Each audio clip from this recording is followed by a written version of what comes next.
দাঁড়ান ভাই, দাঁড়ান দাঁড়ান দাঁড়ান, গোড়া বাজার যাবেন? হ্যাঁ ঠিক আছে চলুন। দাদা, আপনাকে তো বলেই নিয়ে আসলাম, আমি একা যাব। দেখেন ম্যাডাম, আপনারা দুজন একই জায়গায় যাবেন তাই নিয়েছি। আমাকে আমার বাড়ি থেকে বলেই দিয়েছে এখনকার দিনকাল ভালো না, কোনো ছেলের আশেপাশে বসবি না। ম্যাডাম আপনি চিন্তা করেন না, কিচ্ছু হবে না। দাদা, বলেন ম্যাডাম। এই ছেলেটা পুরো গুন্ডার মতো দেখতে, কেমন ভাবে তাকাচ্ছে, আমার ভীষণ ভয় করছে। দেখুন, আপনি আজে বাজে কথা বলবেন না। আপনি নিজেকে কি ভাবছেন? আমি ভদ্র ঘরের ছেলে। অসভ্য জানোয়ার কোথাকার! আপনি আমাকে মারছেন কেন? অসভ্য জানোয়ার, মেয়ে দেখলে গায়ে ঢলে পড়তে মন যায় না। আপনি রিক্সা থেকে নামেন। না, আমি নামবো না। নামবি না? কি ব্যাপার, তুমি এখানে? প্রশ্নটা তো আমারও। তুমি আমার পেছন পেছন চলে এসেছো। আমি কেন তোমার পেছন পেছন আসতে যাবো? আন্টি, আন্টি, আন্টি, এসব কি হচ্ছে? এই ঘর তো আমি ভাড়া করেছি। এ আসলে কোথা থেকে? এই মেয়েটা ঘর ভাড়ার জন্য এসেছে। আমি ওকে বললাম এখানে কোনো ঘর ফাঁকা নেই, যেটা ছিল সেটা তোমাকে দিয়ে দিয়েছি। তবু একটা রাত থাকার জন্য কান্নাকাটি করছিল। আমি আমার রুমে কোনো মেয়ে থাকতে দেবো না। তাহলে আমার আর কিছু করার নেই, তুমি এখান থেকে চলে যাও। আমি এখন এত রাতে কোথায় যাব? এখানকার তো আমি কিছুই চিনি না। ওকে এইভাবে চলে যেতে দিলে হবে না। আমাকে চড় মারা। দেখুন আন্টি, আমি ওকে এখানে থাকতে দিতে পারি, কিন্তু আমার একটা শর্ত আছে। আমার অফিসে কন্টিনিউ নাইটে ডিউটি আছে, তাই আমি দিনে থাকবো। ও যদি রাতে থাকে তাহলে এখানে থাকতে পারে। আমার দিনে কলেজ আছে, রাতে থাকতে দিলেই হবে। আমি ওর শর্তে রাজি। তাহলে তো দুজনের মধ্যে কোনো সমস্যাই থাকলো না। যাও, তুমি ঘরে যাও। তাহলে ও অফিসে যাক, আমি ঘুমাই। আজ তো আমার আবার অফিস নেই। তাহলে কি হবে? দুজনে একসাথে কিভাবে থাকবো? কেন? তুমি নিচে ঘুমাও, আমি উপরে ঘুমাচ্ছি। ঠিক আছে। আজকে তাজা খবর, নন্দীগ্রামের একটি মেসে গভীর রাত্রে একটি মেয়েকে একা পেয়ে ধর্ষণ করে খুন করেছে একটি যুবক। মেয়েরা কোনো জায়গায় সেভ নয়।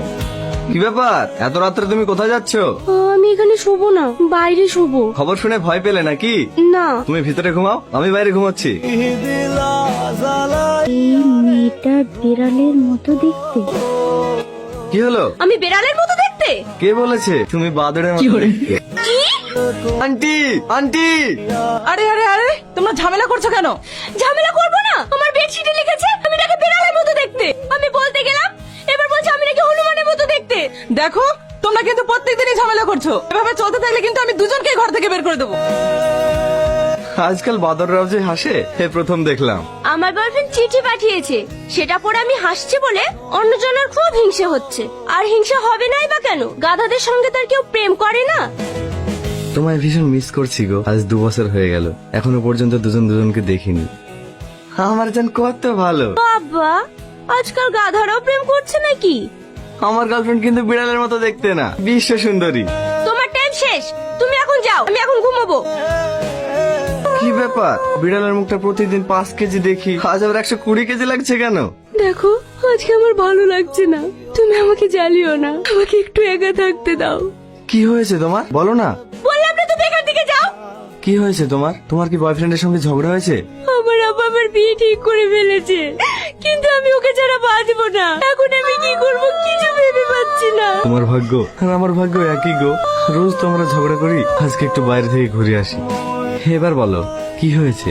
আমার আব্বা তার বন্ধুর ছেলের সাথে হঠাৎ করেই আমার বিয়ে ঠিক করে ফেলেছে। আমি তাকে ছাড়া থাকতে পারবো না, আর ও আমাকে ছাড়া বাঁচতে পারবে না। তুমি যে একজনকে ভালোবাসো সে কথা তোমার আব্বাকে বলে দাও না। আমার আব্বা ভীষণ রাগী, এই সম্পর্ক কখনো মেনে নেবে না। হ্যালো, কি রে, তুই কদিন ধরে অফিসেও আসছিস না, ফোন করলে ফোন তুলছিস না, কি হয়েছে তোর? আমার মন ভালো নাই রে। কি হয়েছে বল না। আমি যাকে ভালোবাসি তার বিয়ে ঠিক হয়ে গেছে। কি?